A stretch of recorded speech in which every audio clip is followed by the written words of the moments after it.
दोस्तों, ये स्टोरी पूरी तरह से फिक्शनल है। इसका किसी भी व्यक्ति या स्थान से कोई संबंध, सिर्फ एक संयोग है। अगर कहानी अच्छी लगे तो प्लीज हमारे म्यूसिकारसा 777 चैनल को लाइक, सब्सक्राइब और कमेंट करें। धन्यवाद। एक्सेल, इसे जल्दी से खत्म करो। भव्य कार्यक्रम में देरी मत करो।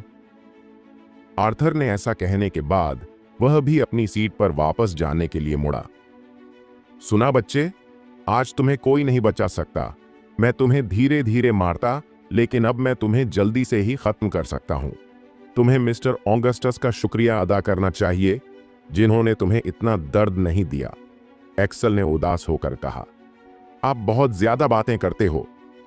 तुमने क्या कहा? एक्सेल एक पल के लिए अचंभित रह गया। क्या ध्रुव को घुटनों के बल बैठकर दया की भीख नहीं मांगनी चाहिए? मैंने कहा, तुम बहुत ज्यादा बातें कर रहे हो। क्या तुम्हारे बड़े लोगों ने तुम्हें जल्दी से जल्दी यह सब खत्म करने के लिए नहीं कहा था?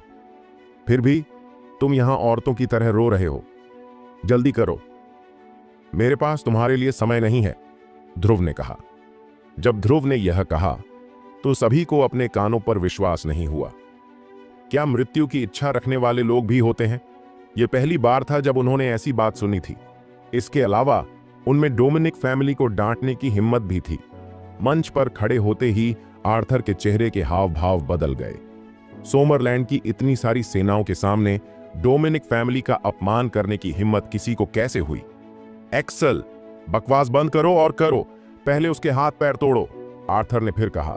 भाड़ में जाओ तुम, एक्सेल ने कहा और अपनी ताकत प्रकट की। धमाका। वे केवल एक जोरदार धमाका सुन सके। हर जगह तेज हवा चल रही थी। अंतिम चरण का ड्रैगन रैंकर। एक्सेल ने जो दबाव डाला वह अंतिम चरण के ड्रैगन रैंकर जितना शक्तिशाली था। क्या डोमिनिक फैमिली का पहला वारिस यही करने में सक्षम है? कितना भयानक! सोमरलैंड के चुने हुए लोगों में उनकी ताकत सबसे अच्छी थी। जब एक्सेल ने दिखा दिया कि वह क्या करने में सक्षम है, तो सोमरलैंड के कई चुने हुए लोगों ने अपनी घृणा को एक तरफ रख दिया और युद्ध के मैदान में एक्सेल को गंभीर भाव से देखा। उनमें से एक था रेमंड, उनमें से एक क्रूम्स फैमिली से ग्रांट था, उनमें से एक आदमी काले लबादे में लिपटा हुआ था। भीड़ में कई अन्य लोग छिपे हुए थे जो दिखने में नॉर्मल लग रहे थे। हालांकि वे लड़ाई की शुरुआत से ही बेपरवाह थे। वे अपने विरोधियों को सीरियसली नहीं लेते थे। वे तभी सीरियस दिखे जब एक्सेल ने ड्रैगन रैंकर के रूप में अपनी ताकत दिखाई। ये लोग सोमरलैंड में चुने हुए लोगों के भव्य आयोजन के चैंपियन बनने के प्रबल दावेदार थे। वे सभी 40 वर्ष की आयु के अंत में ड्रैगन रैंकर्स थे। कुछ की उम्र तो अभी 35 वर्ष भी नहीं थी। चाहे किसी भी युग में हो, ऐसे लोग चुने हुए लोगों में भी चुने हुए लोग थे।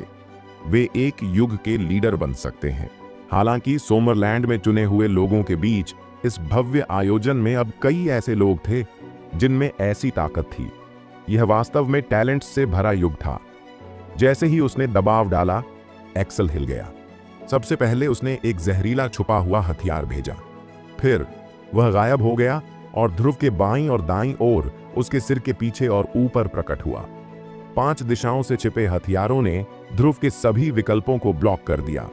पहला छुपा हुआ हथियार बहुत तेज नहीं था, दूसरा थोड़ा तेज था, फिर यह और तेज हो गया। अंतिम वाला मैक्सिमम स्पीड पर पहुंच गया। इसका उद्देश्य 5 दिशाओं में छिपे सभी हथियारों को ध्रुव तक पहुंचने देना था। उसी समय ध्रुव चाहे जो भी करे, वह सभी दिशाओं का ध्यान नहीं रख सकता था। ऐसा तब तक पॉसिबल था जब तक कि वह जमीन में छिप न जाए। हालांकि यह क्लियरली इम्पॉसिबल था। हर कोई युद्ध के मैदान में लड़ रहे 2 लोगों को ध्यान से देख रहा था। एक्सेल इतना तेज था कि कई लोग यह नहीं देख पाए कि वह पहले ही 5 दिशाओं में कूद चुका था और उसने ध्रुव को पूरी तरह से ब्लॉक करने के लिए छिपे हुए हथियारों का इस्तेमाल किया था। वह एंथोनी से बहुत अधिक शक्तिशाली था। एक्सेल अपनी मूल स्थिति में लौट आया था, लेकिन सभी छिपे हुए हथियार अभी तक ध्रुव तक नहीं पहुंचे थे। आप इससे देख सकते हैं कि वह कितना तेज था। इसके बाद एक्सेल यह देखने के लिए अपनी जगह पर खड़ा हो गया कि ध्रुव अपने छिपे हुए स्थान से पूर्ण लॉकडाउन को कैसे संभालेगा। यह तो बस शुरुआत थी।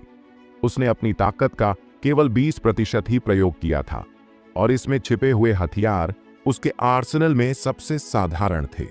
यदि ध्रुव इसे संभाल भी लेता तो भी उसके पास अनगिनत अन्य तरकीबें छिपी होती। डोमिनिक फैमिली के पास किसी को मारने के कई तरीके थे। वह देखना चाहता था कि ध्रुव उसे कितना धक्का दे सकता है। 50%। जब वह 90% तक पहुंच गया तो उसके पास एक तुरुप का पत्ता भी था जिसे वह चुने हुए लोगों के भव्य आयोजन के लिए बचा कर रख रहा था। वह इस बात पर विचार कर रहा था कि कौन अंत तक जीवित रह पाएगा और उसके द्वारा तैयार किया गया गिफ्ट प्राप्त कर पाएगा। युद्ध के मैदान पर सैकड़ों आंखें थीं। कुछ लोग यह देखना चाहते थे कि एक्सेल क्या करने में सक्षम है और उसे थोड़ा और समझना चाहते थे ताकि वे इस बात के लिए तैयार हो सकें कि चुने हुए लोगों के भव्य आयोजन में उनका सामना किस तरह से होगा। कुछ लोग तो बस यह देखना चाहते थे कि एक्सेल ने ध्रुव को किस तरह प्रताड़ित किया और मार डाला।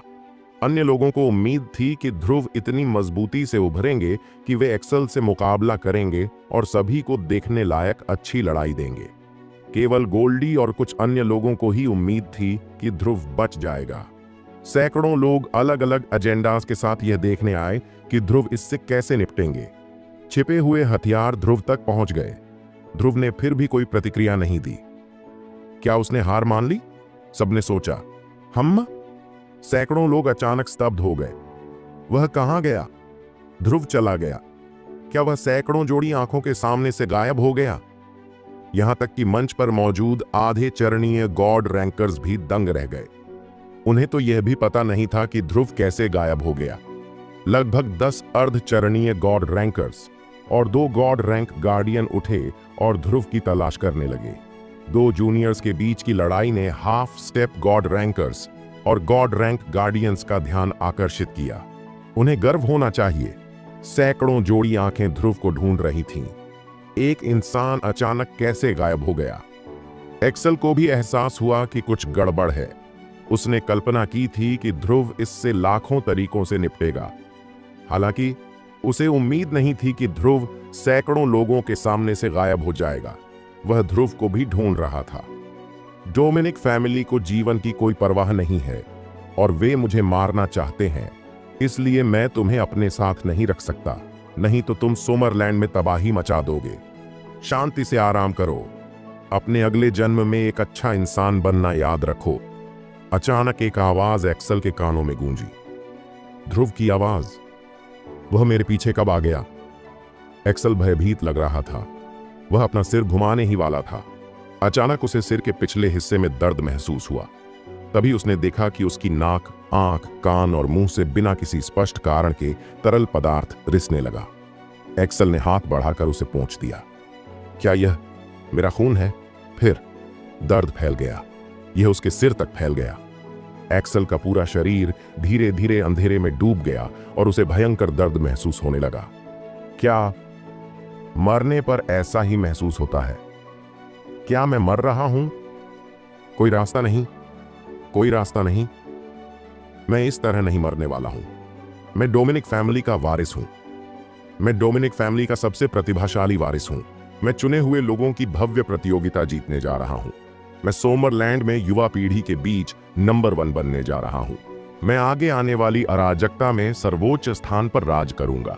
मैं शीर्ष पर पहुंचूंगा और एक नायक बनूंगा जिसकी लाखों लोग प्रशंसा करेंगे। मुझे बचाओ पापा, मुझे बचा लो। दादाजी, मुझे बचा लो। मिस्टर आर्थर, मुझे बचा लो। एक्सेल का शानदार जीवन समाप्त हो गया जब उसने अपने मन में यह चिल्लाया।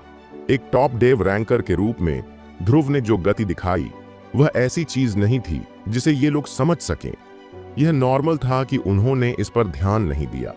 एक्सेल के पीछे आकर ध्रुव ने अपनी तर्जनी और मध्यमा अंगुली को एक साथ मोड़ लिया और जैसे ही एक्सेल बोलना समाप्त किया उसने उसके सिर के पीछे झटका मारा।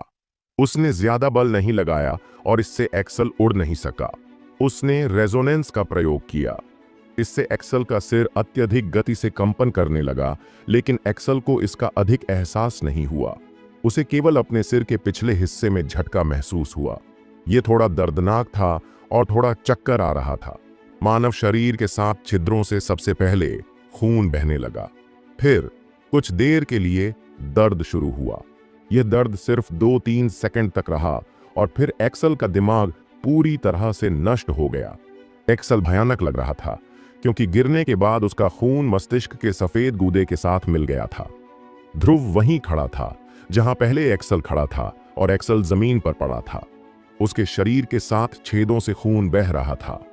वहां पूरी शांति थी, यहां तक कि मंच पर मौजूद आधे कदम वाले गॉड रैंकर्स भी ध्रुव को हैरानी से देख रहे थे। वे यह नहीं समझ पा रहे थे कि ध्रुव ने क्या किया। यह कैसे मुमकिन है? ध्रुव ने आधे कदम वाले गॉड रैंकर्स की आंखों को कैसे धोखा दिया? गति तो असंभव है।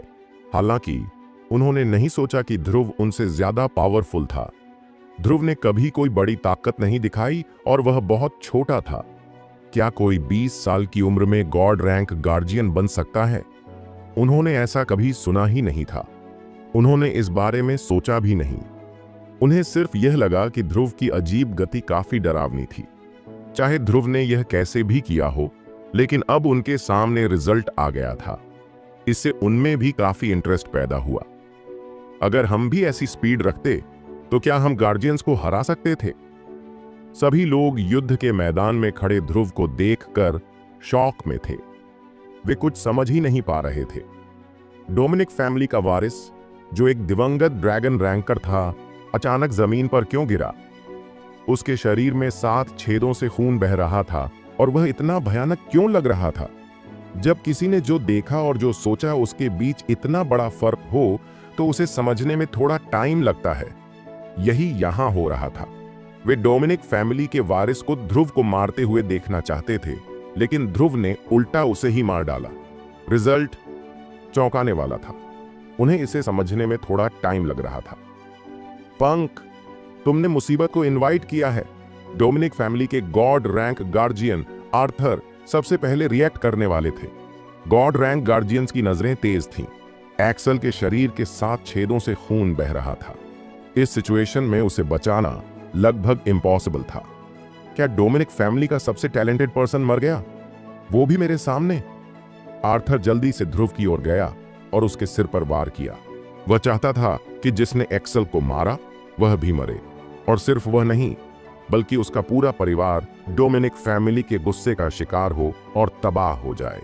यह डोमिनिक फैमिली के एक मेंबर को मारने की कीमत थी। ध्रुव वहीं खड़ा रहा, बिल्कुल शांत। उसे पहले ही महसूस हो गया था कि आर्थर जैसा ही एक और प्रेशर उसकी ओर आ रहा था। उसने पूरा ध्यान रखा कि वह खुद को न उजागर करे। एक दिवंगत ड्रैगन रैंकर को मारना एक्सेप्टेबल था। भले ही यह चौंकाने वाला था, लेकिन एक्सेप्टेबल था। अगर उसने गॉड रैंक गार्जियन आर्थर को मार दिया तो वह खुद को एक्सपोज कर देता। यहां बहुत लोग थे और यह अननेसेसरी था। एक बार मैं यहां से निकल जाऊं तो आर्थर को मारने के बहुत मौके मिलेंगे।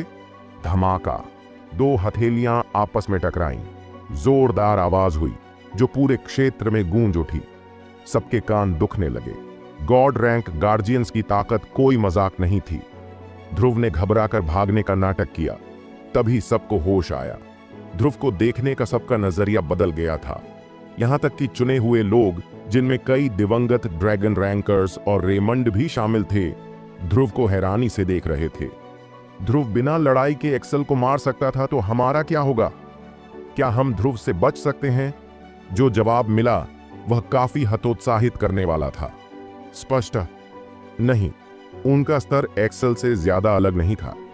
भले ही वे एक्सल को हरा दें, लेकिन उन्हें इस प्रोसेस में अपने सारे त्रुप के पत्ते खोलने पड़ते। ध्रुव ने बिना ज्यादा मेहनत के दिवंगत ड्रैगन रैंकर एक्सल को मार डाला। उनकी ताकत पहले से ही उनसे एक स्तर ऊपर थी। ध्रुव ड्रैगन रैंक में सबसे ऊंचे स्थान पर था। उसकी उम्र भी सबको हैरान कर रही थी। चुने गए लोग, जो मिड ड्रैगन रैंकर्स और फाइनल ड्रैगन रैंकर्स थे, सभी 30 साल से ज्यादा उम्र के थे। क्या ध्रुव की उम्र 25 साल भी नहीं होगी? क्या बीमार टैलेंट है ये? जब वह 30 साल का होगा तो क्या वह आधा कदम गॉड रैंक पर होगा या गॉड रैंक गार्जियन? उसने किसी को अपने बराबर आने का कोई मौका नहीं दिया। युवाओं में नंबर 1 का खिताब छीनने की महत्वाकांक्षा रखने वाले लोग, सोमरलैंड में आज के ग्रैंड इवेंट में नई पीढ़ी के लोग कड़वी मुस्कान लिए खड़े थे। ध्रुव ने ड्रैगन रैंकर एक्सल को तुरंत मार दिया। क्या उसे सोमरलैंड की युवा पीढ़ी में नंबर 1 बनने के लिए और लड़ाई की जरूरत थी।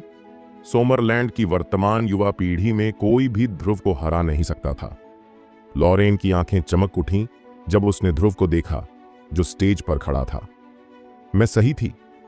जिस पल उसने ध्रुव को देखा, उसने सोचा, यह आदमी सिंपल नहीं है। ओल्ड मास्टर स्टेफनी के घर पर उनकी दूसरी मुलाकात ने उसे और ज्यादा यकीन दिला दिया। ध्रुव निश्चित रूप से ओल्ड मास्टर स्टेफनी का शिष्य था, जो सोमरलैंड की स्थिरता की नींव था। उसे ओल्ड मास्टर स्टेफनी का सपोर्ट भी मिला था और वह बहुत स्ट्रांग था। वह सोमरलैंड में युवा पीढ़ी के बीच नंबर 1 बनने का हकदार था। लॉरेन अकेली नहीं थी, जिसकी आंखें ध्रुव को देखकर चमक उठीं। वहां सेलेना सहित कई महिलाओं की आंखें ध्रुव को देखकर चमकने लगीं। उनका मकसद क्या था? जिसने सोमरलैंड के सभी चुने हुए लोगों को हराया और जीत हासिल की, उसके करीब जाना। ध्रुव ने जिस तरह एक्सल को तुरंत मार दिया, उसे देखकर अब फाइट की कोई जरूरत नहीं थी। अगले कुछ पार्टिसिपेंट्स को भी ध्रुव ही मार देता। वहां एक महिला ऐसी थी जो ध्रुव को पहले से जानती थी। वह एल्सा थी, विंटर्स फैमिली की वारिस। ध्रुव आज सुबह ही डार्क केप में दिखाई दिया था, जहां 400-500 लोगों की भीड़ थी। इसलिए एल्सा ने उसे तभी देखा जब वह गोल्डी को बचाने के लिए स्टेज पर गया। वह एकमात्र महिला थी जिसका चेहरा कड़वाहट से भरा था। मैं जानती थी कि ध्रुव क्या करने में सक्षम है। वह सोच रही थी कि ध्रुव के साथ कैसे घुल मिल जाए, लेकिन अब सोमरलैंड की सभी बड़ी ताकतों को पता चल गया था। सब खत्म। उसका फायदा अब खत्म हो गया था। जब ध्रुव ने एक्सल को मारने के लिए अपनी ताकत दिखाई, तो कई सेक्ट्स ने उस पर नजर डाल दी। वे चाहते थे कि ध्रुव उनके परिवार या संप्रदाय में शामिल हो, और सबसे अच्छा तरीका शादी। अगर ध्रुव को पता होता कि वे ऐसा सोच रहे हैं, तो वह जरूर पछताता। मैंने हमेशा लो प्रोफाइल रहने की कोशिश की, लेकिन मैं फेल हो गया। ध्रुव की नजर में वह पहले से ही शांत था। जब मैं टॉप गॉड रैंकर था, तब ड्रैगन रैंकर होने का दिखावा करना बहुत मुश्किल था, लेकिन उसका ये लो प्रोफाइल भी दूसरों के लिए अचंभित करने वाला था। आखिरकार वे अलग अलग लेवल्स पर थे। क्या टॉप गॉड रैंकर और ड्रैगन रैंकर्स एक जैसा सोच सकते हैं? ऑगस्टस ने आर्थर को रोका। उसने सोचा, ध्रुव सोमरलैंड की युवा पीढ़ी में नंबर 1 है। वह स्ट्रांग, यंग और उसका मेडिकल स्किल भी बहुत अच्छा था। परफेक्ट। ध्रुव से तुलना में किंग फैमिली का सबसे अच्छा चुना हुआ रेमंड हर मामले में कमतर था। ध्रुव का नाम इतिहास में लिखा जाएगा। 20 साल का एक लड़का, जिसके पास न केवल चमत्कारी मेडिकल स्किल है, बल्कि एक मिड ड्रैगन रैंकर को हराने की ताकत भी है। अब इस ग्रैंड इवेंट की कोई जरूरत नहीं थी। ऑगस्टस चाहता था कि ध्रुव किंग फैमिली के घर लौटे और सेलेना से शादी कर उसका दामाद बने। अगर आर्थर मेरे दामाद को मारना चाहता है, तो उसे मुझसे पूछना होगा। ऑगस्टस, तुमने मुझे उस बदमाश को मारने से क्यों रोका? आर्थर ने दांत पीसते हुए पूछा। आर्थर, युवा पीढ़ी को अपनी प्रॉब्लम्स खुद सॉल्व करने दो। क्या तुमने यही नहीं कहा? क्या बात है? क्या तुम फिर से भूल गए? ऑगस्टस ने तथ्यात्मक रूप से जवाब दिया। ऑगस्टस, जिस व्यक्ति को उस बदमाश ने मारा, वह न केवल डोमिनिक फैमिली का पहला वारिस था, जिसे बड़े ध्यान से तैयार किया गया था, बल्कि वह एक छिपा हुआ हथियार भी था, जो 1 सदी में एक बार आता है। उसने मूल रूप से डोमिनिक फैमिली की नींव को बर्बाद कर दिया। उसे और उसके पीछे के परिवार को खत्म होना चाहिए। तुम्हें पता है कि जब डोमिनिक फैमिली अपना आपा खो देगा तो क्या होगा? आर्थर, तुम्हें मुझे धमकी देने की जरूरत नहीं है। दूसरे लोग डोमिनिक फैमिली से डर सकते हैं, लेकिन किंग फैमिली नहीं। मैं उसे बचा रहा हूं। अगर कुछ करना है तो तुम किंग फैमिली पर हमला कर सकते हो। ऑगस्टस डोमिनिक फैमिली की धमकी से निडर था। तुम... आर्थर ने ऑगस्टस को घूर कर देखा। उसे बिल्कुल भी अंदाजा नहीं था कि ऑगस्टस इस लड़के के कारण डोमिनिक फैमिली का दुश्मन बन जाएगा। भले ही ध्रुव सोमरलैंड की युवा पीढ़ी में नंबर 1 था, तो क्या हुआ? डोमिनिक फैमिली कभी भी चुने हुए व्यक्ति की सोच पर विश्वास नहीं करता था। उन्हें सिर्फ अपने आप पर भरोसा था। डोमिनिक फैमिली अभी भी एक टॉप सीक्रेट एलिट फैमिली था। वे एक ऐसा परिवार थे जिससे हर कोई डरता था। आर्थर, मेरे रहते हुए तुम सफल नहीं हो पाओगे। चले जाओ। चुने हुए लोगों की लड़ाई में देरी मत करो।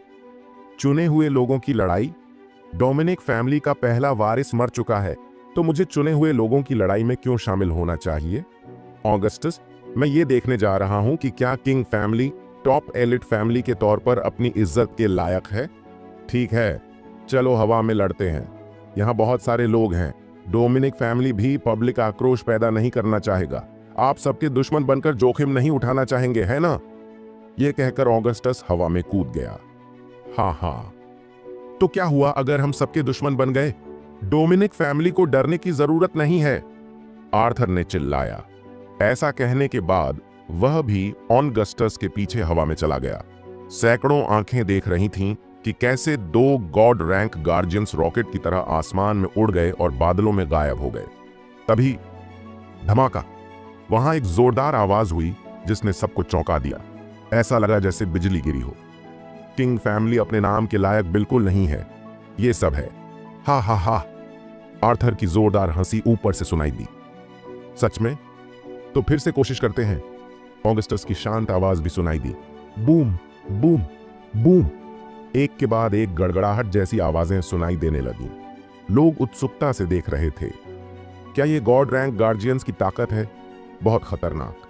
यहां तक कि जो लोग ऊंचे मंच पर अर्ध गॉड रैंक पर थे, उनके चेहरों पर भी ईर्ष्या साफ दिख रही थी। हम उड़ तो सकते हैं, लेकिन इतनी देर और इस तरह नहीं। ये दोनों शुरुआती गॉड रैंक गार्जियंस से कहीं ज्यादा ताकतवर हैं। शायद ये देव रैंक के शुरुआती चरण के शिखर पर है। लोग आकाश में चल रही लड़ाई को साफ नहीं देख पा रहे थे, फिर भी उनकी नजरें आसमान पर जमी हुई थीं। रेमंड और सेलेना थोड़े चिंतित थे। डोमिनिक फैमिली की ताकत को नजरअंदाज नहीं किया जा सकता। भले ही वे किंग फैमिली जितने मजबूत नहीं थे, लेकिन दोनों के बीच का अंतर भी छोटा नहीं था। इसके अलावा डोमिनिक फैमिली के छिपे हुए अजीब हथियार अक्सर चुनौतियों को पलट सकते थे। डोमिनिक फैमिली के खिलाफ लड़ाई में दुश्मन को मौका न देने के लिए सावधानी बरतनी पड़ती थी। रेमंड और सेलेना को यकीन नहीं था कि उनके चाचा या पिता आर्थर के छिपे हथियार का सामना कर पाएंगे या नहीं। पिता डोमिनिक फैमिली के लोगों को हराने में जरूर कामयाब होंगे। सेलेना ने अपने चेहरे पर एक घूंघट डाल रखा था। उसने अपने हाथ जोड़े और छाती पर रखकर दिल से प्रार्थना करने लगी। इस बीच वह राजा परिवार की 4 नौकरानियों से घिरी हुई थी। राजा परिवार की गौरवशाली बेटी और प्रथम परिवार की होने के नाते किसी भी अजनबी आदमी को उसे छूने की इजाजत नहीं थी। सेलेना के आसपास के कई लोगों को लगा कि अगर इस महिला ने अपना घूंघट हटा दिया तो इसकी सुंदरता लोरेन के बराबर हो जाएगी, जबकि अन्य लोग आकाश में हो रही लड़ाई को स्पष्ट रूप से नहीं देख पा रहे थे। ध्रुव देख पा रहा था। ऑगस्टस स्पष्ट रूप से ऊपरी हाथ में था, लेकिन वह फिर भी आर्थर को कोई मौका न देने के लिए सावधान था। वह शायद डोमिनिक फैमिली के अजीबोगरीब, अनोखे, छिपे हुए हथियार से डरता होगा।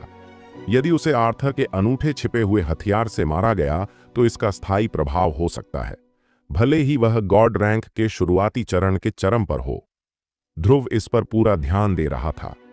जैसे ही ऑगस्टस को खतरा महसूस होता, वह तुरंत आर्थर को मार डालता। आखिरकार ऑगस्टस ने आर्थर को बचाने के लिए उससे लड़ाई की थी।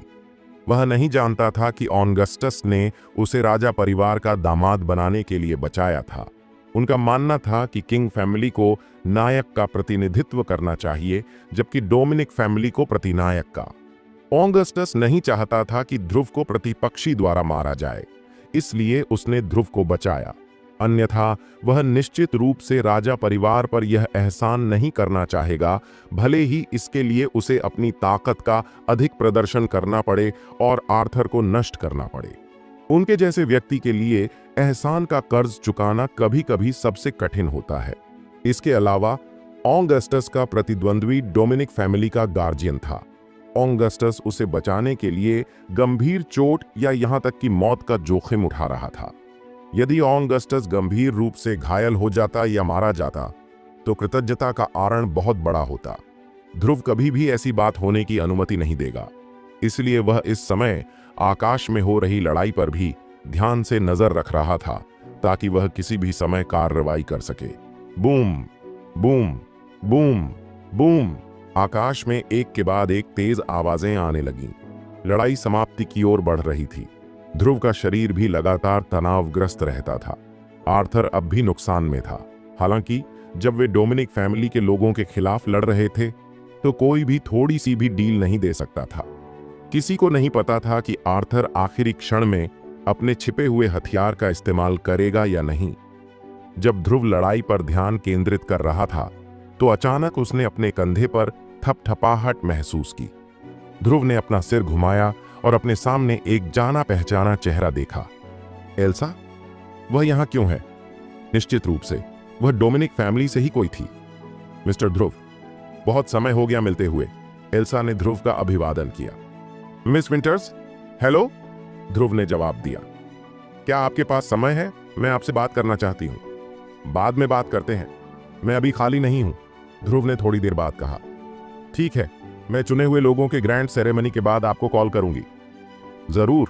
जैसे ही ध्रुव ने आखिरी शब्द कहना समाप्त किया, आकाश में एक जोरदार धमाका हुआ। धमाका! पहले की अपेक्षा आवाज बहुत तेज थी। तभी आर्थर की जोरदार ठहाके की आवाज आई। हा हा हा, सोमरलैंड में नंबर 1 किंग फैमिली बस इतनी ही है। ऑगस्टस, मैंने तुम्हारे लिए जो गिफ्ट तैयार किया है उसका मजा लो। हम फिर मिलेंगे। डोमिनिक फैमिली के सभी मेंबर मेरे साथ चलें। ओ नहीं! ध्रुव को ऐसा महसूस हुआ कि उसका दिल तेजी से धड़क रहा है और उसने तुरंत आसमान की ओर देखा। आर्थर पहले ही जा चुका था। इस बीच ऑगस्टस अपनी छाती पकड़े हुए था। वह चेहरे पर उदासी लिए धीरे धीरे नीचे उतर रहा था। वह बहुत लापरवाह है।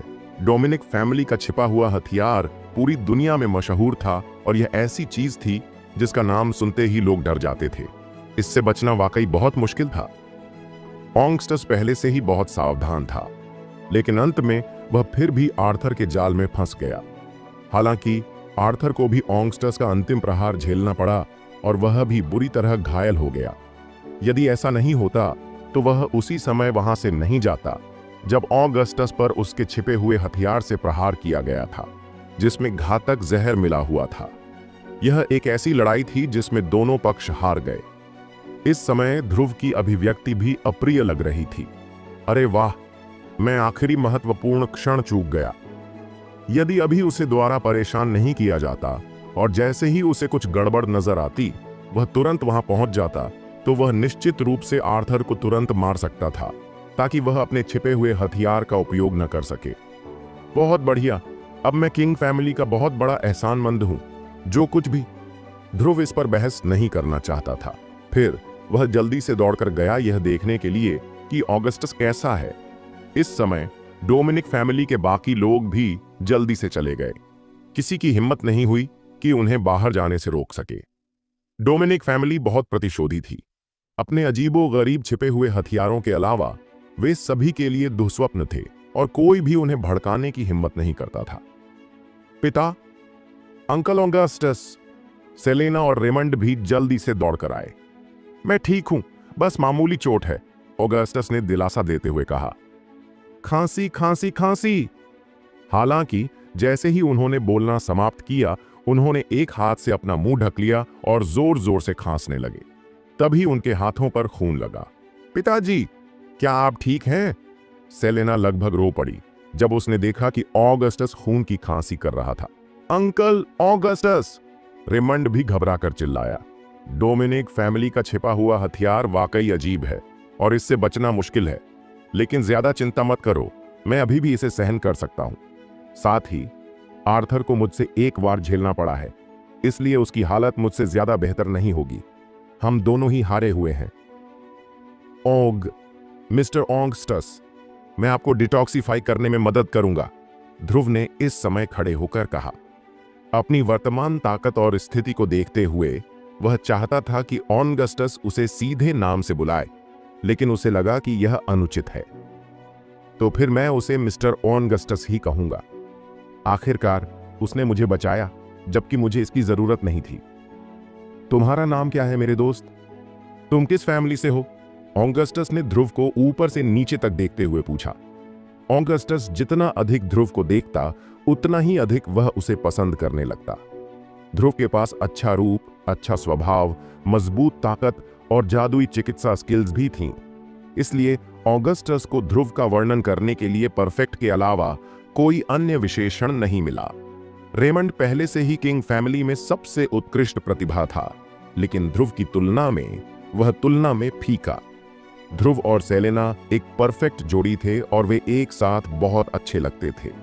मिस्टर ऑगस्टस, मेरा नाम ध्रुव है। मैं किसी फैमिली से नहीं हूं, लेकिन अभी आपकी मदद करने के लिए आपका धन्यवाद, ध्रुव ने जवाब दिया। ध्रुव, इतना विनम्र मत बनो। मैं डोमिनिक फैमिली के व्यवहार को लंबे समय तक बर्दाश्त नहीं कर सका। क्या तुम्हें यकीन है कि तुम मेरे अंदर के जहर से छुटकारा पा सकते हो? हाँ, ठीक है, तो परेशानी के लिए धन्यवाद। मिस्टर ऑगस्टस बहुत विनम्र हैं, कृपया मेरे साथ आइए। ध्रुव ऑगस्टस और उसके साथियों को डिटॉक्सिफाई करने के लिए ले गया। उन्हें जाते हुए देखकर क्रूम्स के तीसरे बड़े टेलर खड़े हुए और बोले, सोमरलैंड में चुने हुए लोगों का ग्रैंड इवेंट जारी है, आगे। ध्रुव ने ऑगस्टस के कुछ महत्वपूर्ण एक्यू पॉइंट्स पर चांदी की सुइयों से भी वार किया। फिर उसने चांदी की सुइयों को झटका, जिससे चांदी की सुइयां हल्की सी कंपन करने लगीं और ऑगस्टस से विषाक्त पदार्थ बाहर निकल गए। हालांकि ऑगस्टस का जहर गोल्डी के जहर से कहीं अधिक पावरफुल था। लगातार 7 बार ऐसा करने के बाद भी यह साफ नहीं हुआ। 9वीं बार तक ऑगस्टस के शरीर से जहर पूरी तरह समाप्त नहीं हो सका। आप कैसा महसूस कर रहे हैं मिस्टर ऑगस्टस? क्या आपको कोई और तकलीफ महसूस हो रही है? ध्रुव ने सुइयां निकालने के बाद पूछा। पिताजी, आपको कैसा लग रहा है? सेलेना ने भी घबरा कर पूछा। ऑगस्टस ने अपनी आंखें खोलीं और ध्रुव की ओर देखा। उनका सुई उपचार जादुई था। इतने कम समय में ही उनके शरीर का खतरनाक जहर बाहर निकल गया। डोमिनिक फैमिली का जहर, जिसने पहले सभी को डराया था, अंततः उसका सामना हो गया। आर्थर को ध्रुव को मारने की इतनी जल्दी 2 वजहों से थी। एक तरफ उसे डोमिनिक फैमिली के सबसे बड़े बेटे एक्सल का बदला लेना था। दूसरी तरफ ध्रुव डोमिनिक फैमिली के घातक जहर को इतनी जल्दी खत्म कर सकता था। आखिरकार इससे उनके डोमिनिक परिवार के निवारक प्रभाव को काफी हद तक कम किया जा सकता है। विष के निष्कासित होने के बाद ऑगस्टस को राहत महसूस हुई और उसकी युद्ध शक्ति कम से कम 80% वापस आ गई। उसके शरीर पर अन्य छोटी मोटी चोटें चिंता की बात नहीं थीं। मैं अब ठीक हूं। मेरे शरीर का काव्याझर बाहर निकल गया है। ऑगस्टस खड़ा हुआ और जोश के साथ बोला। अभी जो कमजोरी का एहसास था वह पूरी तरह से खत्म हो गया था। इससे वहां उपस्थित राजा परिवार के सभी लोग बहुत खुश हुए। धन्यवाद ध्रुव, सेलेना ने ध्रुव की ओर देखा और गंभीरता से कहा। उसके सामने खड़ा आदमी जल्द ही उसका आदमी बन सकता है। हालांकि इस समय उसके दिल में जरा सी भी नाराजगी नहीं थी, बल्कि उसे थोड़ी सी खुशी महसूस हो रही थी। क्या यह वही पहली नजर का प्यार है जिसका किताबों में जिक्र है? सेलेना का सुंदर चेहरा घूंघट के नीचे हल्का लाल हो गया था। एक महिला होने के नाते उसे वैसे भी शादी करनी थी, इसलिए अगर उसे चुनना होता तो वह निस्संदेह ध्रुव को चुनती। आपका स्वागत है मिस सेलेना। मिस्टर ऑगस्टस ने मुझे बचाने के लिए ऐसा किया, इसलिए मुझे ही आपको धन्यवाद कहना चाहिए, ध्रुव ने कहा। उसने सेलेना की ओर नहीं देखा और उसे सेलेना में कोई बदलाव नजर नहीं आया। यदि वह ध्यान से देखे तो अपनी मेंटल शक्ति की तीव्रता से वह निश्चित रूप से महसूस कर सकता था कि सेलेना जब उसकी ओर देखती थी तो अपनी आंखों से क्या व्यक्त कर रही थी। हालांकि दोनों की मुलाकात पहली बार ही हुई थी और सेलेना ने घूंघट भी पहना हुआ था, तो फिर उसके मन में ऐसे विचार कैसे आ सकते थे? जब दाऊद और अन्य लोग वापस चले गए तो चुने हुए लोगों की लड़ाई जारी थी। हालांकि अब चुने हुए लोगों की लड़ाई पहले जैसी नहीं रही। पहले तो हर कोई उत्सुकता से भरा हुआ था, लेकिन अब हर कोई लगातार जम्हाई ले रहा था, सुस्त था और बोर महसूस कर रहा था। इसमें कोई मदद नहीं की जा सकती थी। उन्होंने अभी अभी एक्सल को देखा था, जो ड्रैगन रैंक के फाइनल स्टेज में था। उसे ध्रुव द्वारा आसानी से मार दिया गया था और फिर 2 गॉड रैंक के संरक्षकों के बीच एक हाई एल्टीट्यूड फाइट हुई। सभी ने इन 2 लड़ाइयों से शॉक का अनुभव किया था। अब हर किसी को उन लोगों के बीच लड़ाई देखने में कोई दिलचस्पी नहीं थी जो ड्रैगन रैंक के अर्ली स्टेज या मिड ड्रैगन रैंक पर थे। ऐसा इसलिए था क्योंकि वे और भी बेहतर देखना चाहते थे। लड़ने वाले तो बोर हो ही गए थे, नीचे बैठे दर्शक भी बहुत बोर महसूस कर रहे थे। ध्रुव और अन्य लोगों के आगमन ने अधिकांश लोगों का ध्यान आकर्षित किया। बहुत से लोग दाऊद को बधाई देने आए ताकि दाऊद उन्हें याद रखे। भविष्य में ऐसा समय आ सकता है जब उन्हें ध्रुव की जरूरत हो। इसका परिणाम यह हुआ कि चुने हुए लोगों की लड़ाई देखने के लिए बहुत कम लोग उपस्थित थे। दाऊद लोगों से घिरा हुआ था। ध्रुव, मैं कॉल्टन परिवार का ट्रॉय कॉल्टन हूं। आपसे मिलकर मुझे खुशी हुई। मैं निश्चित रूप से आपको सोमरलैंड में यंग जनरेशन के बीच नंबर 1 बनने में मदद करूंगा। ध्रुव, मैं लॉन्ग परिवार का क्रिस्टोफर लॉन्ग हूं। चलो कॉन्टैक्ट इंफॉर्मेशन का एक्सचेंज करते हैं ताकि अगर मौका मिले तो हम बात कर सकें। मैं आपको सोमरलैंड में यंग जनरेशन के बीच नंबर 1 बनने में भी मदद करूंगा। आपके अलावा और किसके पास यह काबिलियत है? ध्रुव, मैं ध्रुवसन परिवार का जेमी ध्रुवसन हूं। आपसे मिलकर खुशी हुई। आप सोमरलैंड की यंग जनरेशन में नंबर 1 हैं और मैं आपको अपना पूरा सपोर्ट देता हूं। अनगिनत चुने हुए लोग दाऊद के साथ एक अच्छा रिश्ता बनाने की कोशिश करने आए। ध्रुव को इस तरह की सिचुएशन का सामना करने में सबसे अधिक डर लगता था। इतने इंथुजियाज्म के सामने वह केवल ऑकवर्डली ही रिएक्ट कर सका। आखिरकार उसे ऐसे व्यक्ति पर हमला नहीं करना चाहिए जो उसके सामने झुक रहा हो। वह उनसे लड़ाई तो नहीं कर सकता था, है ना? चलो पहले लड़ाई देखते हैं। जब हम डार्क केप लौटेंगे तो हम एक साथ मिलने का टाइम निकाल लेंगे, ठीक है? अभी टाइम नहीं है। कृपया अपनी ओरिजिनल पोजीशन में लौट जाएं। धन्यवाद, ध्रुव ने ऊंची आवाज में कहा। इसके अलावा कोई और ऑप्शन नहीं था। उसके चारों ओर दर्जनों लोग थे। चूंकि ध्रुव ने बोल दिया है तो चलो यहां भीड़ लगाना बंद कर दें। जब हम डार्क केप वापस आएंगे तो हम फिर से मिलेंगे। हाँ, हमें पहले ध्रुव की बात सुननी चाहिए। वह सोमरलैंड में यंग जनरेशन के बीच नंबर 1 के लिए हमारा कैंडिडेट है। मैं सोमरलैंड में यंग जनरेशन के बीच नंबर 1 के रूप में ध्रुव का समर्थन करने के लिए अग्री करता हूं। मैं भी। शुरुआती चरण के शिखर पर ड्रैगन रैंकर्स, जो मंच पर लड़ रहे थे, ने सीधे रुकने का निर्णय लिया और ध्रुव के लिए चीयर करने वाली भीड़ में शामिल हो गए। क्रूम्स की तीसरी बड़ी बहन टेलर जब ऊंचे मंच पर खड़ी थी तो उसका चेहरा उदास था। सोमरलैंड में चुने हुए लोगों के बीच एक बेहतरीन ग्रैंड आयोजन इस तमाशे में बदल गया, इसलिए यह साफ तौर पर एक फेलियर थी। जो लोग लड़ रहे थे उनकी लड़ाई जारी रखने की कोई इच्छा नहीं थी, तो वे इस आयोजन को कैसे जारी रख सकते थे? लोरेन ने हल्की मुस्कान दी। यदि ध्रुव सोमरलैंड में यंग जनरेशन में नंबर 1 बन गया तो उसे रूल्स के अनुसार उससे शादी करनी होगी। वह लंबे समय से ध्रुव की मैजिकल हीलिंग स्किल्स और ट्रेमेंडस स्ट्रेंथ से इम्प्रेस्ड थी, इसलिए ध्रुव से शादी करना भी उसके लिए एक अच्छा ऑप्शन था। हालांकि ध्रुव उससे बहुत छोटा था तो क्या हुआ? इसके अलावा उसे नहीं लगता था कि वह 20 साल की लड़कियों से भी कमतर है। उसे लगा कि वह उनसे भी ज्यादा अट्रैक्टिव है।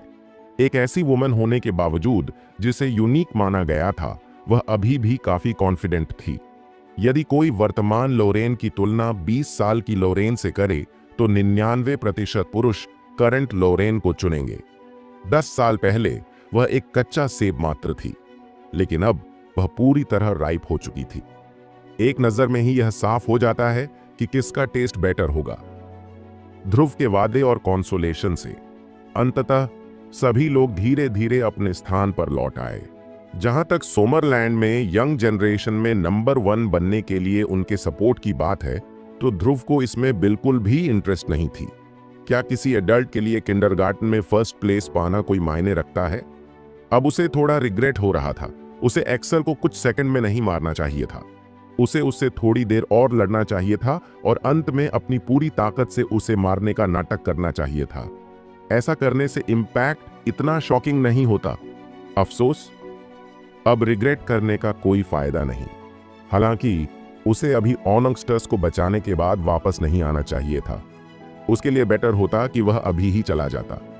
अब अनगिनत लोग उसे देख रहे थे और वह चाहकर भी वहां से नहीं जा सकता था। उनकी ओरिजिनल प्लान क्लिंटन को फाइनल स्टेज में जीत दिलाने की थी। फिर जब सभी लोग चुने हुए लोगों के ग्रैंड समारोह में बिजी हो जाते तो वह क्वाइटली चला जाता। उसने यह एक्सपेक्ट नहीं किया था कि एक्सेल की कुछ सेकंड में हत्या से इतनी बड़ी सनसनी फैल जाएगी।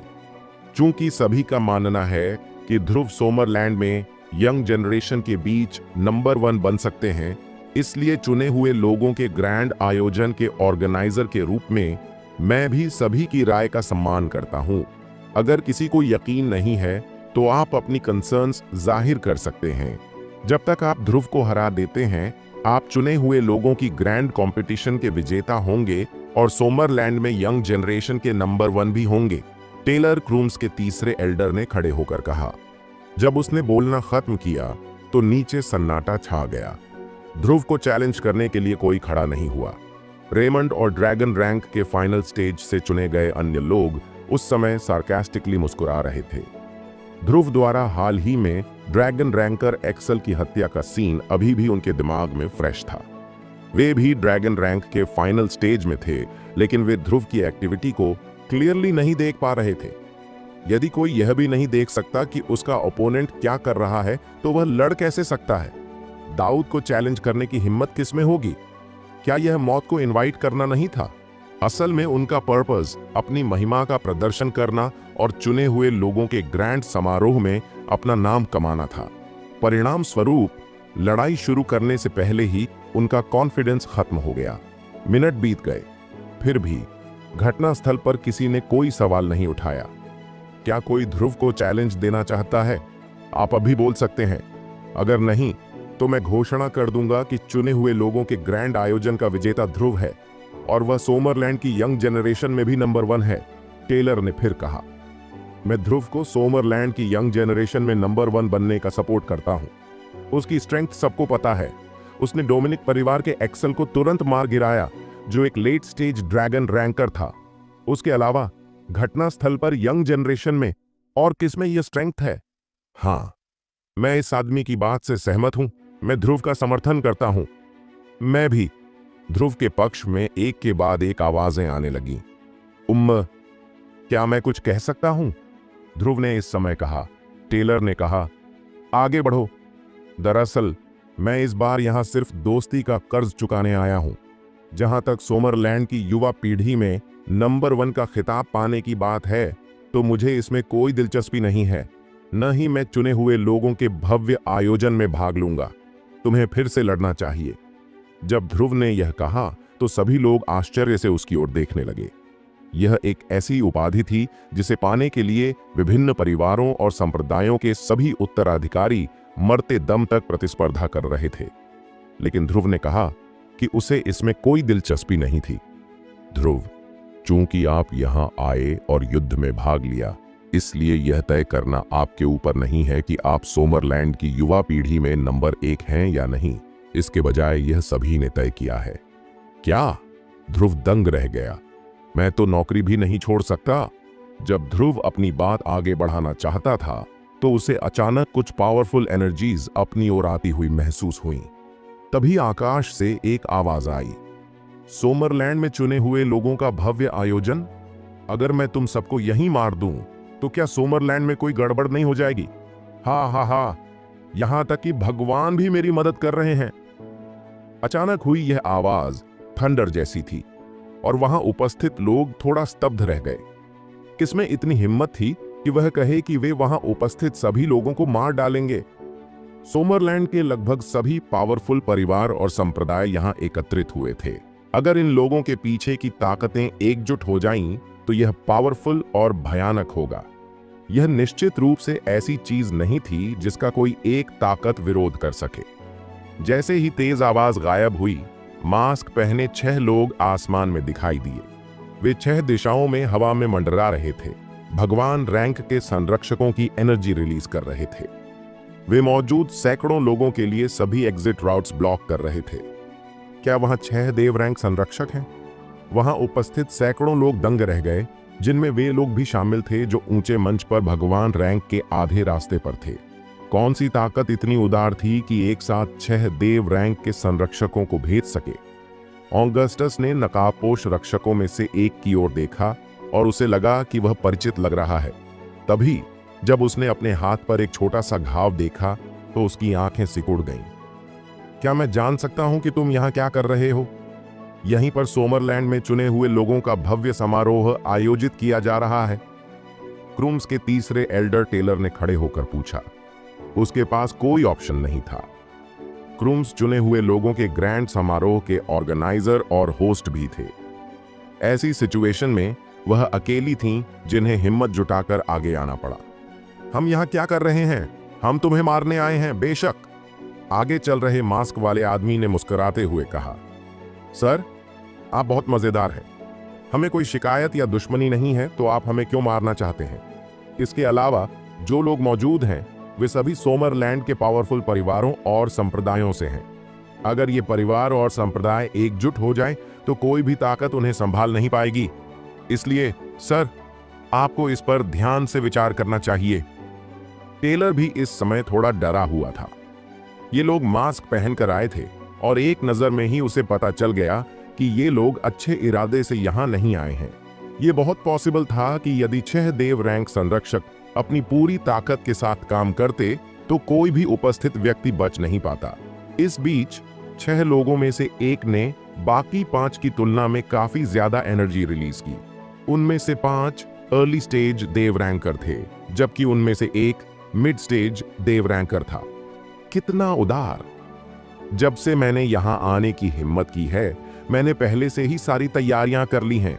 जब तक मैं तुम सभी को यहां मार डालूंगा, मैं सोमरलैंड की जड़ें तोड़ता रहूंगा और इससे पूरे सोमरलैंड में भयंकर शॉक वेव्स उठेंगी। इसके अलावा हम कोई निशान नहीं छोड़ेंगे। टेलर ने 6 देव रैंक संरक्षकों को देखा जो हवा में पावरफुल एनर्जी रिलीज कर रहे थे और उसके दिल में साइलेंटली प्लानिंग चल रही थी। यहां 9 लोग भगवान रैंक के आधे रास्ते पर थे, इसलिए यह ठीक रहेगा कि वे एक गॉड रैंक गार्जियन से लड़ें। ऑगस्टस को उनमें से एक से लड़ने में सक्षम होना चाहिए। हालांकि बाकी 4 का क्या होगा? इसके अलावा उनमें एक मिड देव रैंकर भी था। एक बार जब वे लड़ना शुरू कर देंगे तो वे भेड़ों के झुंड के बीच बाघ बन जाएंगे जब वे ड्रैगन रैंकर्स को मार देंगे। भले ही बहुत सारे ड्रैगन रैंकर्स हों, फिर भी वे गॉड रैंकर्स से लड़ने में सक्षम नहीं होंगे। यहाँ के सैकड़ों लोगों का जल्द ही नरसंहार हो जाएगा। मुझे क्या करना चाहिए? टेलर ने उत्सुकता से सोचा। इस समय टेलर ही एकमात्र चिंतित व्यक्ति नहीं था। दूसरे लोग जो भगवान रैंक के आधे रास्ते पर थे, वे भी चिंतित थे। वे लोग जो यहाँ लाए गए थे, वे अपने अपने परिवार और संप्रदाय के सबसे खास लोग थे। अगर वे सब यहाँ मर गए तो उनके परिवारों में एक बड़ा खालीपन आ जाएगा। नीचे सैकड़ों लोग हंगामा करने लगे। उनमें से बहुत से लोग 6 देव रैंक के गार्जियंस का सामना करते समय डरे हुए थे। युवा पीढ़ी के बीच नंबर 1 का खिताब इस समय सबसे जरूरी बात थी, जीवित रहना। जीवन की तुलना में बाकी सब अप्रासंगिक है। करो। मास्क पहने आदमी जिसने अभी अभी कहा था, उसने अपनी बात खत्म की और गहरी आवाज में दहाड़ लगाई। 6 देव रैंक के गार्जियंस ने एक ही समय में अपनी अधिकतम एनर्जी बाहर निकाल दी। रुको! इस समय ऑगस्टस जोर से चिल्लाया। पिताजी नहीं! सेलेना ने चिल्लाते हुए कहा, ऑगस्टस को रोकने की कोशिश करते हुए। विपरीत दिशा में 6 देव रैंक के गार्जियंस थे, इसलिए वह उन सभी के खिलाफ नहीं जीत सकता था। अगर वह ऊपर गया तो वह केवल मर जाएगा। Uncle Augustus! रेमंड ने भी घबराहट में चिल्लाया। हालांकि ऑगस्टस ने उन दोनों को अनदेखा कर दिया। वह सीधे उड़कर आया, 6 देव रैंक के गार्जियंस के बीच में रुका और एक नकाबपोश गार्जियन को घूरता रहा। कोई आखिरी शब्द? तुम मुझे बता सकते हो, लेकिन मैं तुम्हें इसे महसूस करने में मदद नहीं करूंगा। ऑगस्टस द्वारा घूरे जा रहे गार्जियन ने कहा। आर्थर, तुमने हम सभी को मारने के लिए विदेशी ताकतों के साथ मिलकर काम किया ताकि तुम सोमरलैंड में अराजकता पैदा कर सको। क्या तुम जानते हो कि अगर हम में से कोई एक भी बच गया तो डोमिनिक परिवार के लिए क्या परिणाम होंगे? यहां सैकड़ों लोग हैं। क्या तुम वाकई एक भी व्यक्ति को नहीं छोड़ सकते? ऑगस्टस ने कहा। हाँ, ऑगस्टस, तुमने मुझे पहचान लिया। जिस गार्जियन को ऑगस्टस ने घूरा था वह हंसा। उसी समय उसने अपना मास्क हटा दिया। अब यह साफ हो गया कि वह सच में वही आर्थर था जिसने कुछ समय पहले ऑगस्टस से लड़ाई की थी। तुम्हारा परिवार अपनी कब्र खुद खोद रहा है, ऑगस्टस ने भौहें सिकोड़ते हुए कहा। हालांकि उसने यह कहा, ऑगस्टस जानता था कि आज की घटना बड़ी परेशानी का संकेत दे रही थी। दूसरे पक्ष ने अपना मास्क हटाने की हिम्मत की। इसका मतलब था कि या तो उसे किसी के भागने का डर नहीं था या फिर उसे पूरा यकीन था कि वह वहां मौजूद सभी लोगों को मार डालेगा। अपनी खुद की कब्र खोद रहे हैं? हाँ, ऑगस्टस, तुम्हें अपनी चिंता करनी चाहिए। हमने इस द्वीप से बाहर निकलने के सभी रास्ते बंद कर दिए हैं, तो यहां से कौन बच सकता है? जब तक तुम सब यहां मरते रहोगे, सोमरलैंड निश्चित रूप से अराजकता में डूब जाएगा। भले ही मेसन अब भी मरा ना हो, लेकिन वह हमें नहीं रोक पाएगा। तब तक अराजक सोमरलैंड डोमिनिक परिवार का हिस्सा बन जाएगा। तुम्हारा परिवार भी सोमरलैंड से है, तो तुम ऐसा क्यों कर रहे हो? क्यों? ऐसा इसलिए है क्योंकि सोमरलैंड के दिन खत्म होने वाले हैं। मेसन के मरने के बाद सोमरलैंड के पास और क्या बचेगा?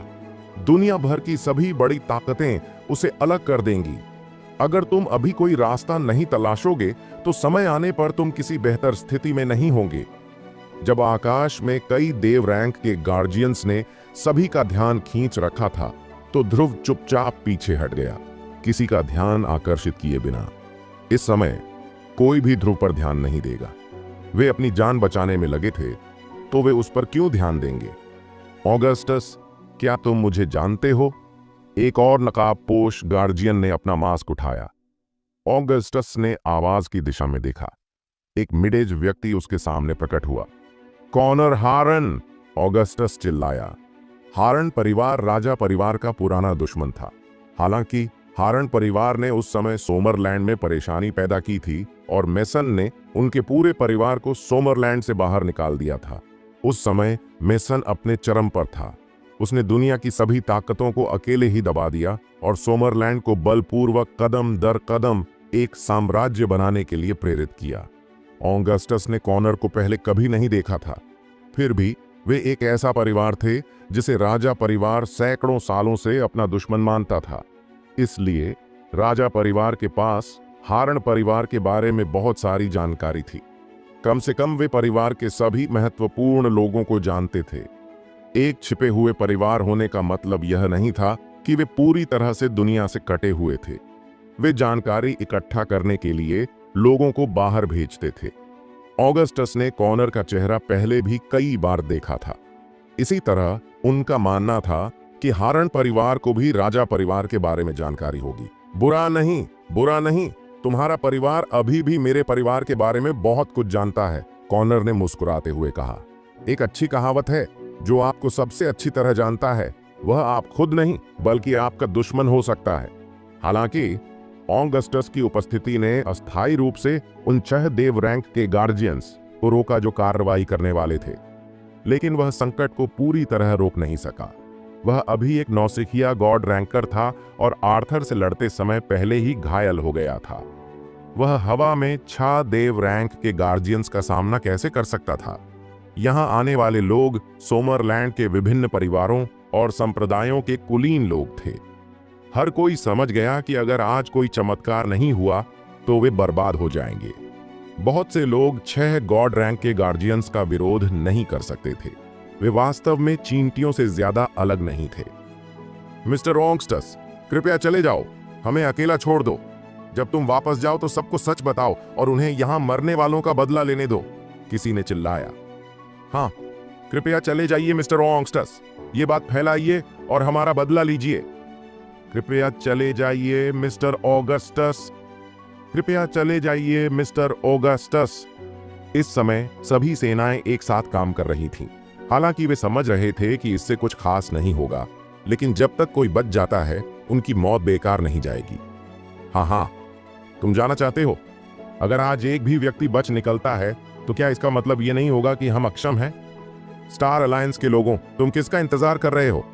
आगे खड़े नकाबपोश आदमी ने हंसते हुए कहा। Star alliance? जबकि हर कोई उलझन में था। तुम क्या कर रहे हो? ऊंचे मंच पर चीख पुकार मच गई। 2 लोग जो गॉड रैंक के आधे रास्ते पर थे ने तुरंत विद्रोह कर दिया। उस पल में उन्होंने एक व्यक्ति पर हमला किया और उसे घायल कर दिया, जो गॉड रैंक के आधे रास्ते पर था। फिर जल्दी से भाग गए। नीचे की भीड़ में दर्जनों लोगों ने भी विद्रोह किया। भागने से पहले उन्होंने अपने आसपास के लोगों को घायल कर दिया या मार डाला। कमीने, कितना दुस्साहस! तुम मौत को न्योता दे रहे हो।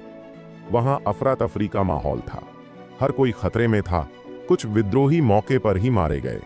हालांकि उनमें से अधिकतर लोग 2 लोगों से मिलने से पहले सफलतापूर्वक भाग गए, जो पास में ही गॉड रैंक के आधे रास्ते पर थे।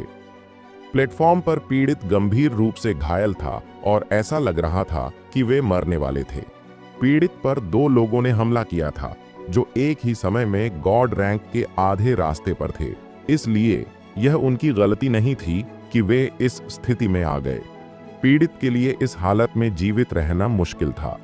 टेलर ने घायल पीड़ित की जांच की और उसका चेहरा अप्रिय हो गया। शुरुआत में उनकी संख्या 9 थी, लेकिन अब केवल 6 रह गए थे। अब उनके पास भागने का कोई मौका नहीं था। वे केवल यहीं अपनी मौत तक लड़ सकते थे। क्या आप लोग स्टार सेक्ट से हैं?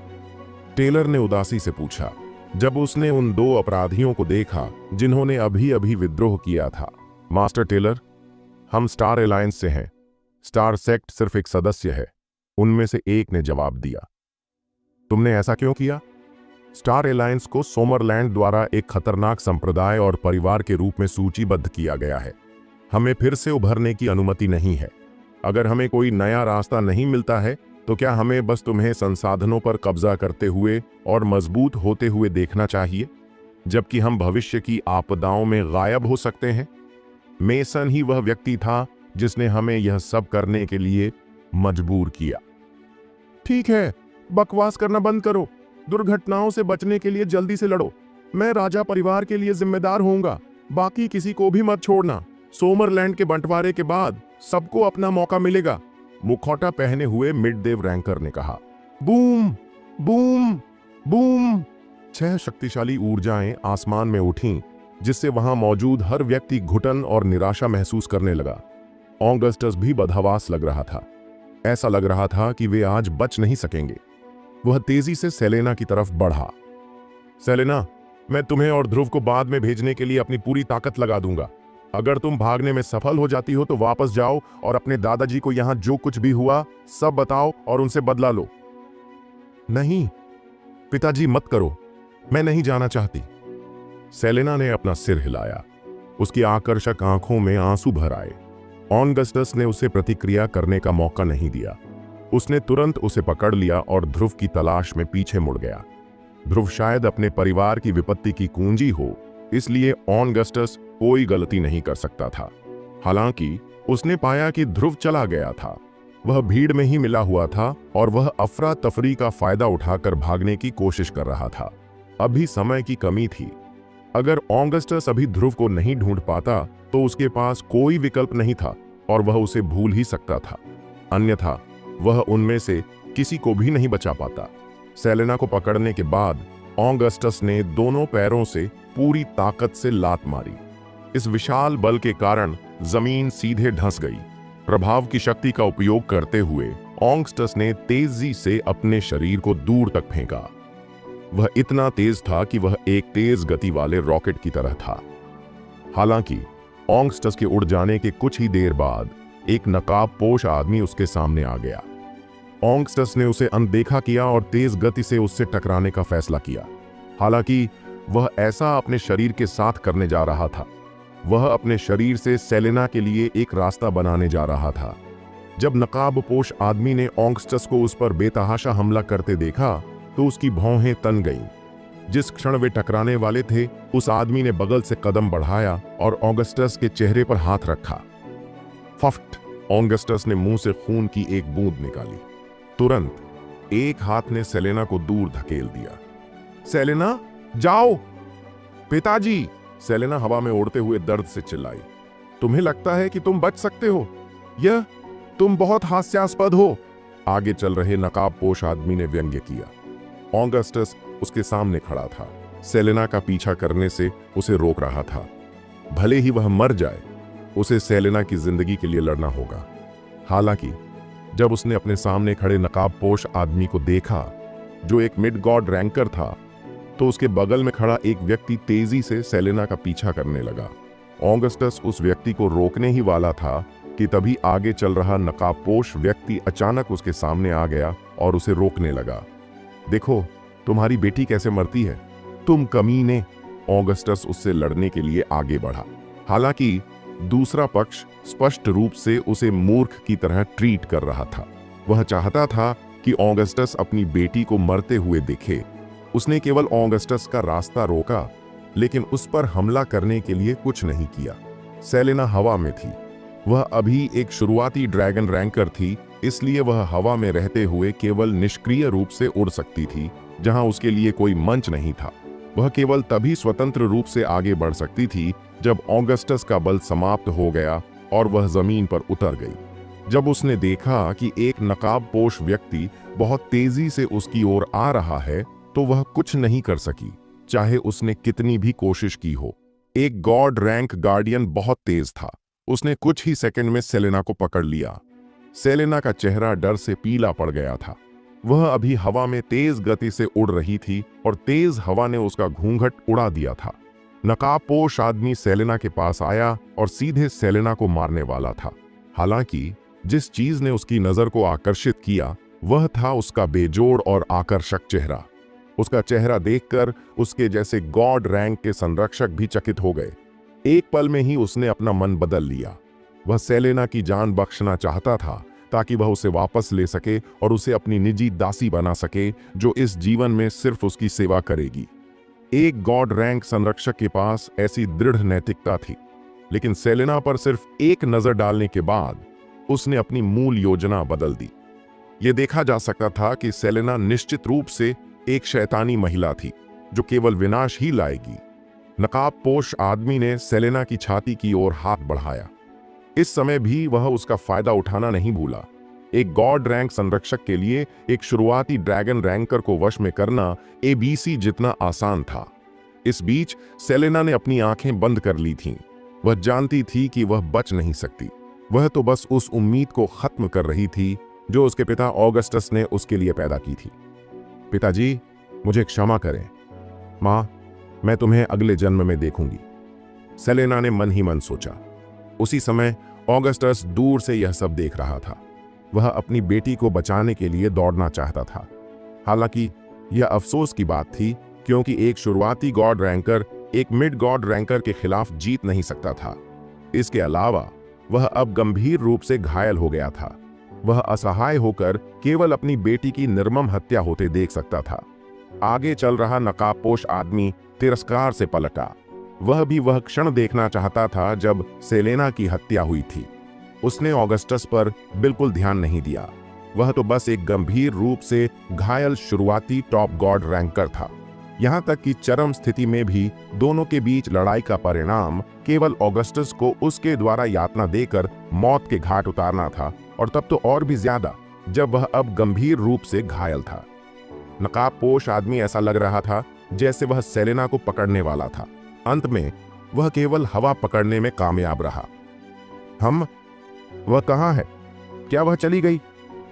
नकाबपोश आदमी उस स्थान पर रुका जहां सेलेना कुछ क्षण पहले थी और हर जगह सेलेना को ढूंढने लगा। कुछ ही दूरी पर खड़ा नकाबपोश व्यक्ति भी दंग रह गया। उसने देखा कि सेलेना की हत्या होने वाली थी, तो वह अचानक गायब क्यों हो गई। यहां तक कि वह भी नहीं देख पाया कि क्या हुआ था। जब वह पीछे मुड़ा तो उसने देखा कि ऑगस्टस भी चला गया था। क्या यह कैसे संभव है? दो लोग उसकी नाक के नीचे से गायब हो गए और उसे कुछ भी पता नहीं चला। अचानक उसे कुछ महसूस हुआ। जब उसने ऊंचे मंच की ओर देखा तो उसने ऑगस्टस और सेलेना को वहां खड़े देखा। क्या हो रहा है? कौन बता सकता है मुझे? सेलेना का पीछा करने वाला नकाबपोश आदमी भी उसके पास आ गया। सर, क्या हुआ? आगे चल रहे आदमी ने कुछ नहीं कहा। वह सीधे आयोजन स्थल के ऊपर की जगह पर चला गया और ऊंचे मंच पर ऑगस्टस और सेलेना को घूरने लगा। क्या हो रहा है? मैं भी जानना चाहता हूं कि क्या हो रहा है। इस समय ऑगस्टस भी उलझन में लग रहा था। जब सेलेना को मार दिया जाने वाला था तो वह यह दृश्य नहीं देख सका, इसलिए उसने अपनी आंखें बंद कर लीं। तभी उसे अपने बगल में तेज हवा का झोंका महसूस हुआ। जब उसने आंखें खोलीं तो वह पहले से ही यहां था। वह इस मामले में सीधे तौर पर शामिल था, फिर भी उसे नहीं पता था कि क्या हो रहा है। केवल सेलेना को ही थोड़ा बहुत पता था। वह जन्म से ही सूंघने की तीव्र क्षमता के साथ पैदा हुई थी, इसलिए चाहे उसकी नाक से कुछ भी गुजरे, वह उसकी गंध को याद रख पाती थी। जब वह अगली बार उसे सूंघती तो उसे याद रहता। अब भी जब उसकी हत्या होने वाली थी तो उसे एक जानी पहचानी गंध महसूस हुई थी। कुछ समय पहले ही उसे यह दृश्य जानबूझकर याद आया था। वह उसके भावी आदमी की खुशबू थी। वह इसे जीवन भर नहीं भूल पाएगी। जब उसने इस सुगंध को सूंघा तो उसकी तनावग्रस्त नसें तुरंत शांत हो गईं। ऐसा लग रहा था जैसे उसे पता था कि वह सुरक्षित है। इस गंध से उसे जो सुरक्षा का एहसास हुआ वह अथाह था। ध्रुव तो सिर्फ ड्रैगन रैंकर था, तो उसे उसकी गंध आने पर इतनी सहजता क्यों महसूस हुई? उसने ध्रुव को देखने के लिए अपनी आंखें खोलीं। हालांकि उसने देखा था कि वह केवल यहां ही प्रकट हुई थी। बाईं और दाईं ओर देखने के बाद भी वह ध्रुव की आकृति नहीं देख सकी और उसे संदेह हुआ कि कहीं वह मतिभ्रम तो नहीं कर रही थी। हालांकि यह एक निर्विवाद तथ्य था कि वह खलनायक के चंगुल से बच निकली थी। अचानक एक आवाज पूरे आकाश में गूंज उठी। 1, 2, 3, 4, 5, 6। यहां सिर्फ 6 लोग कैसे हैं? क्या तुम्हारा कोई साथी है? उन्हें बुलाओ। मैं तुम में से 10 लोगों से अकेले ही लड़ना चाहता हूं। सब लोग आवाज की ओर देखने लगे।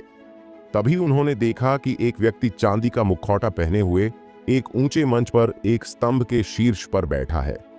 अपने पैरों को मोड़कर वह आलसी भाव से आकाश में उपस्थित अनेक गॉड श्रेणी के संरक्षकों की ओर देखने लगा। तुम कौन हो? आगे चल रहे नकाबपोश आदमी ने पूछा। तुम मेरे इलाके में हो और फिर भी तुम ऐसे अज्ञानी सवाल पूछ रहे हो। कितना हास्यास्पद है, ध्रुव ने व्यंग्यात्मक लहजे में कहा। इस बिंदु पर आर्थर ने नकाबपोश आदमी के कान में कुछ कहा। क्या तुम अनिकेत हो, डार्क केप के रेड फ्लेम मर्सिनरीज के कप्तान? वह मैं हूं। आप उन्हें बचाना चाहते हैं? नहीं नहीं नहीं, तुमने गलत समझा। मैं उन्हें बचाना नहीं चाहता। तो इसका क्या मतलब है? कुछ नहीं, मैं तो बस तुम सबको मारना चाहता हूं। कितना अहंकारी!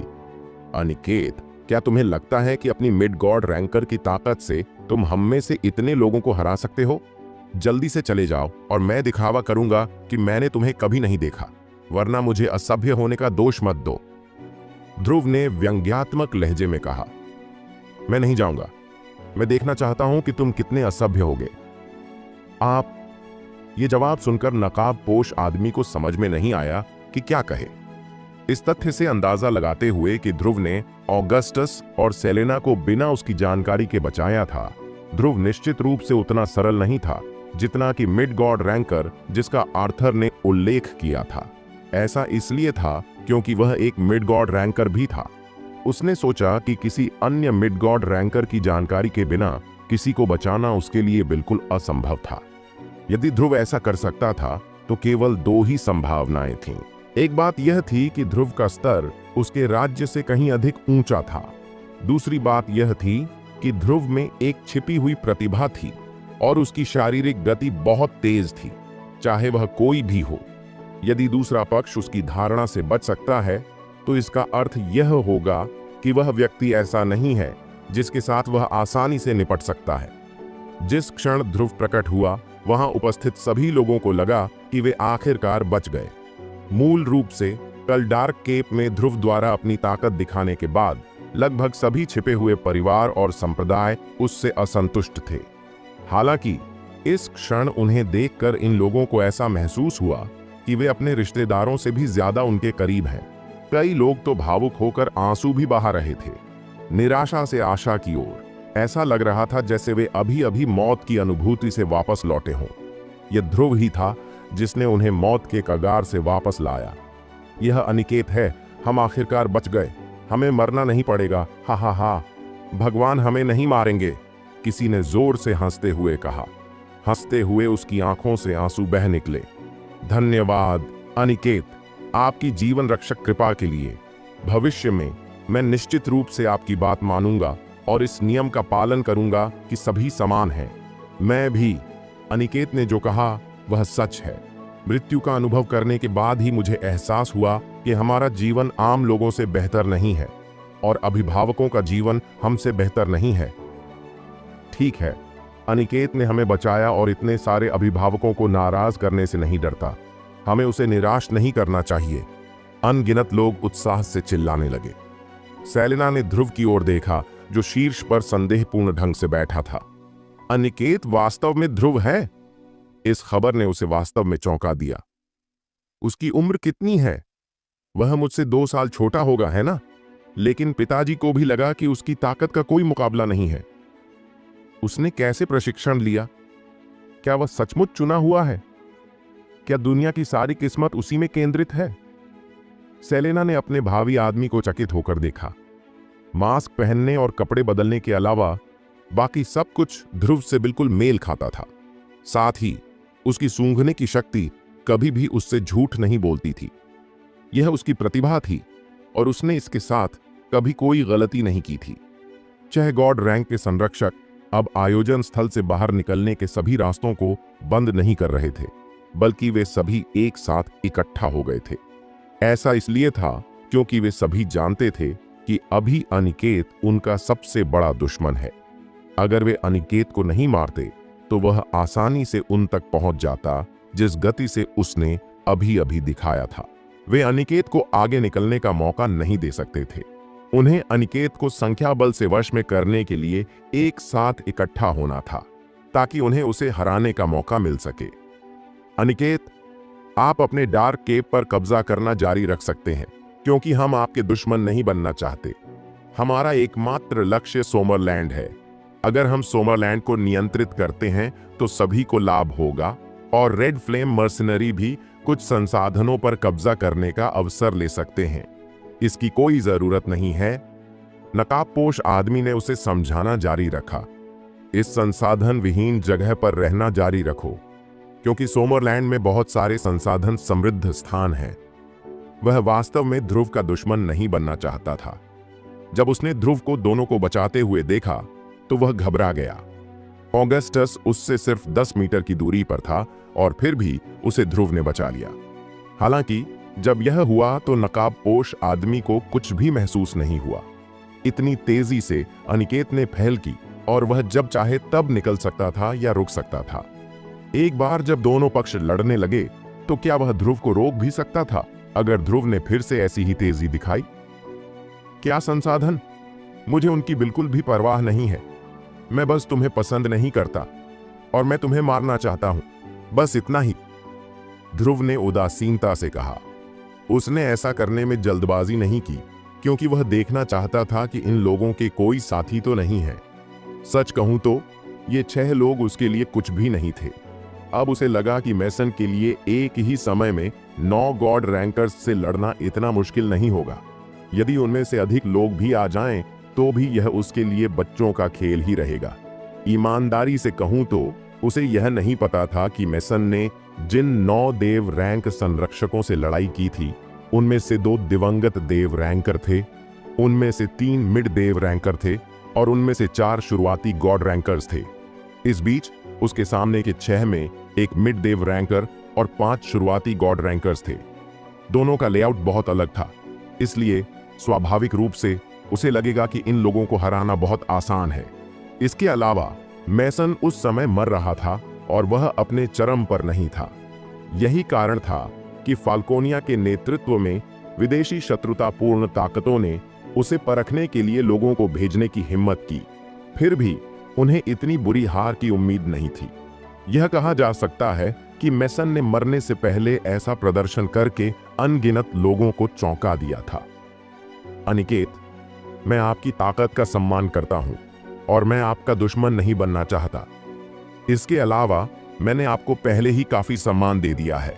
छोटी छोटी उपलब्धियों से असंतुष्ट मत होइए, वरना आप हमारे पीछे की ताकत को हरा नहीं पाएंगे। अगर आपने आज हमारी योजना को बर्बाद करने की हिम्मत की तो हमारे पीछे की ताकतें कल ही डार्क केप को कुचल देंगी और एक ही झटके में आपकी मेहनत को नष्ट कर देंगी। ओह, बताओ तुम्हारे पीछे कौन सी ताकतें हैं? अगर तुम मुझे रोक सको तो मैं आज तुम्हें नहीं मारूंगा, वरना भागने की कोशिश भी मत करना, ध्रुव ने दिलचस्पी से पूछा। वह उन लोगों को मार डालेगा जो आज सोमरलैंड पर जासूसी करने, विभाजन करने और मुसीबत लाने की हिम्मत करते हैं। हालांकि ऐसा करने से पहले कुछ खुफिया जानकारी जुटा पाना भी अच्छा था। हालांकि उसकी ताकत पहले से ही चरम पर थी, लेकिन वह बहुत तेजी से बढ़ रहा था और उसे अभी तक दुनिया के सबसे गहरे रहस्यों का पता नहीं चला था। दुनिया के तौर तरीकों के बारे में उसकी समझ भी बहुत सतही थी। मैसन के अनुसार फाल्कोनिया के पास केवल 5 गॉड रैंक संरक्षक थे, जबकि सोमरलैंड के पास केवल 3 थे। अब ऐसा लग रहा था कि मामला बिल्कुल भी ऐसा नहीं था। मैसन उससे बहुत सी बातें छिपा रहा था। सोमरलैंड के प्रमुख गुप्त परिवारों और संप्रदायों में काफी संख्या में गॉड रैंक के संरक्षक थे। इस बीच फाल्कोनिया निश्चित रूप से बहुत सी बातें छिपा रही होगी। यहां मामला सुलझ जाने के बाद वह वापस कैपिटल सिटी जाएगा और मैसन को अपनी कुछ ताकत दिखाएगा। उसे कम से कम इन गहरे रहस्यों के बारे में तो और अधिक जानने की जरूरत थी। आगे चल रहा नकाबपोश आदमी दूर खड़े सन की अनिकेत को घूर रहा था। उसके हृदय में भयंकर संघर्ष चल रहा था। क्या मुझे हमारे पीछे छिपी शक्ति का खुलासा करना चाहिए?